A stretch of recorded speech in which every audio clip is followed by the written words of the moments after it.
Yunus müəllim, əmsə siz bugünkü proqramımızda bizə qandaq taamlarni tayyorlashni öyrətib qoymoqchi?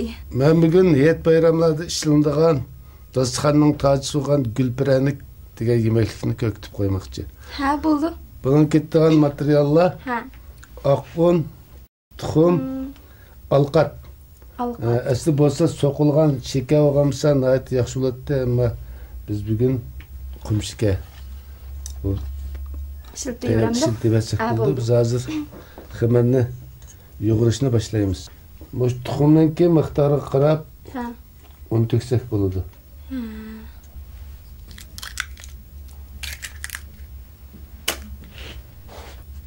Bununla su qo'shmamdi xamirni yug'agan vaqtimizda?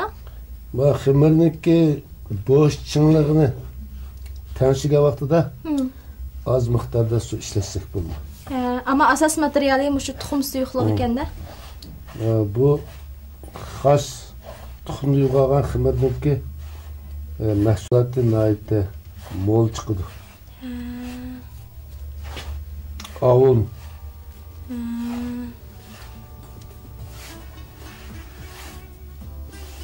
Onun az ko'pligi tuxumning cho'ng kichikligi bilan munosabatli. Tuxumga qarta qanchalik tuxum bo'lsa, shuningga mas un tayyorlasak bo'lganda. Agar tayyorlagan unimiz tuxum suyuqligi bilan mas kelsa, u chaqda su ishlatmasak bo'ldi.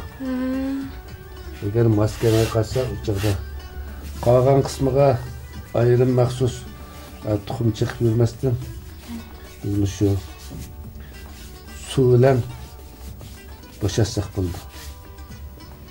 Xamirning ching bo'shlig'i uchun qarsam, bu xamirdan qarsam qilib ching yug'urda qoldi. Bu xamir odatdagi xamirlar qaraganda sal ching'aroq yug'urildi.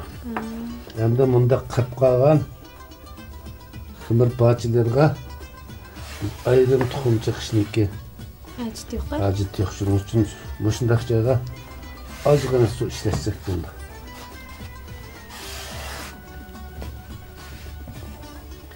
Xamir yoğuruşdan qaydısı əmbəlini, yəni pəşqolunu qırışda olmaydı, qırış məni yıqılında. Şunun üçün xamir yoğağanda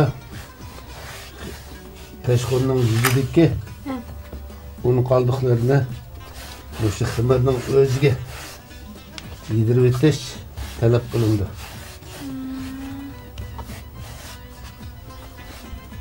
Xamirni hazır asas chetdan yo'g'irib bo'ldik. Endi buni tindiramdik. Bir necha minut tindirib, undan keyin qayta ishlab mashg'ulotni boshlasak bo'ldi. Qanchalik vaqt atrofida tindiramiz? 5 minut atrofida tingandan keyin qayta bir ishlab, undan keyin yana tindiramiz. Mashg'ulotni boshlasak bo'ldi. Xamirmi tinib qopdi ma'lum, ha? Bu tindi. Endi mashg'ulotni boshlasak bo'ldi. Bunu meşgulatla yaptıkça aldı bilen kazanğa may koyup otunu yıkıp tayyorligini koysak. Bo'lmasa xamir qerib ketadi.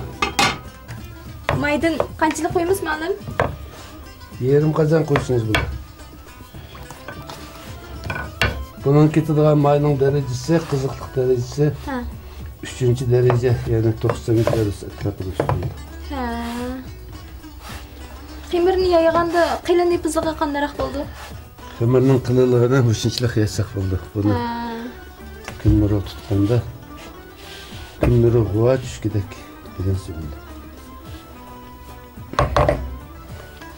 Bununla biz xamirni keskicha sutdek ko'palat qilish uchun oldindan no'g'ishni sizg'ish qatorida kesib olamiz.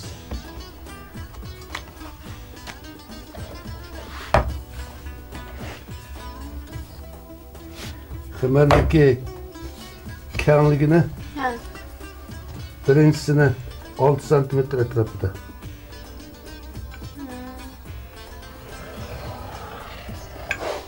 İkincisini 4 cm atrofida.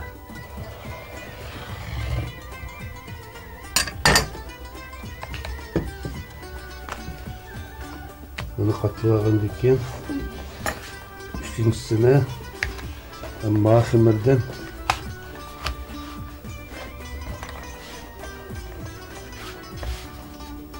5 santimetre etrafında bir kesip almışız.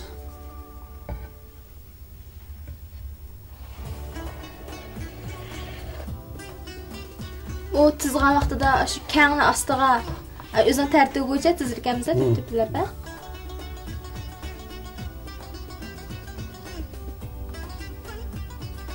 Bir qavat,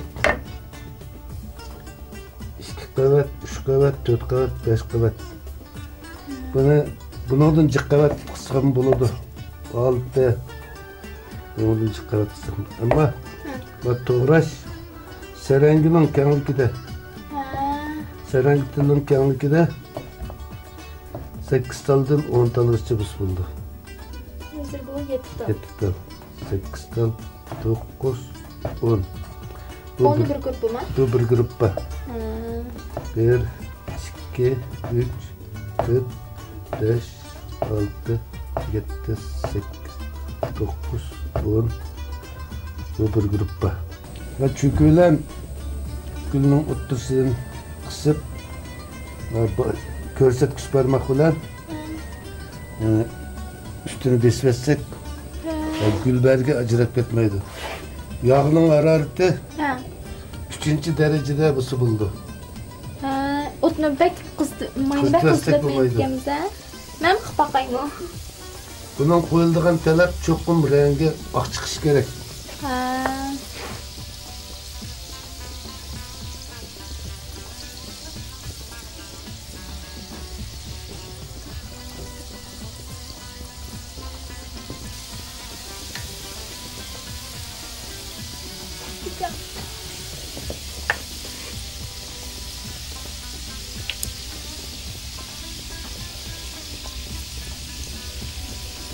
Şekli hakikaten bek çıraylıkken malum ha. Kazan tutusu bu bir xemirde görünmeydi ki ha. Kazan sağa vaxtıda çökülen kısıp durup yukurtuvan hareketleri gende. Bak xemirinin uççu ilgilip Asmağımda tepeyi qaraydiken ha. Gülberge o'xshash ilgilip şekil çıkıyor. Bunu öğrengichilar boşununki avarçılığından korkmasa bu nayeti avun hem körkem ya çıkarık çıkıran bir kıymet.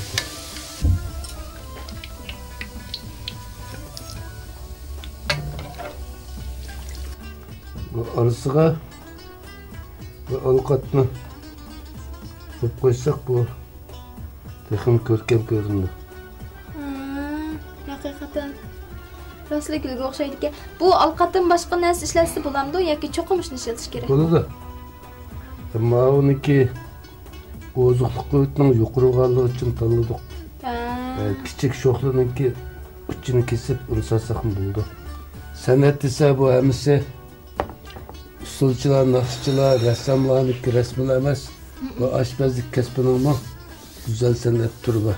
Shuni oshpazlik san'ati deb atashga bo'ldi. Amaliyotda buni tayyorlashmi ancha bekmi tasma emasga ma'lum ha. Lekin bek astoydillikni emas, astoydillikni talab qildi-ki. Ammo bu odatdagi g'izoni yeganga o'xshash to'yg'icha yeyishga bo'lmaydi.